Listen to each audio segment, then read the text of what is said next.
A meningitis survivor shares his painful story tonight as the CDC considers changing its age recommendations for meningitis vaccinations. Some health experts say any change would leave many kids and young adults at risk.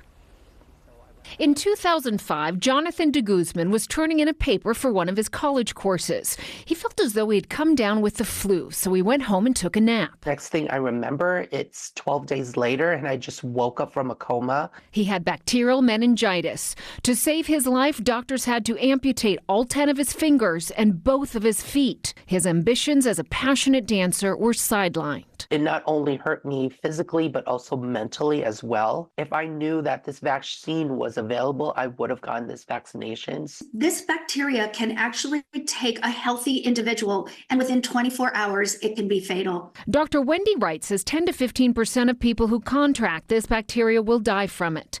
20% of those who survive will be left with severe disabilities, including amputations and potentially hearing loss. It's transmitted through respiratory droplets like sneezing or coughing, but can also be transmitted through activities like kissing, sharing water bottles, activities that are common in adolescence. Currently, the CDC recommends the first meningitis vaccine at 11 to 12 years of age for boys and girls, and a second dose at age 16. But right now, the CDC is looking at revising the schedule to optimize protection against meningitis with a number of different scenarios, one of which would remove the earlier age group vaccine, instead recommending 2 doses of it between 16 to 18.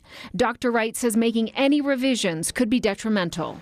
We have seen a 90% decline in bacterial meningitis since the introduction of this vaccine, and we hate to see that lost and the progress that we've made lost by eliminating that vaccination. Jonathan, meantime, continues his dancing with the troupe in San Diego, helping others as well with disabilities as a vocational counselor. Working with students with disabilities between the ages of 16 to 22 and the importance of employment and getting ready for the future. Doctors say you should seek immediate medical care if you have meningitis symptoms like fever, severe headache that doesn't go away, confusion, vomiting, and a stiff neck.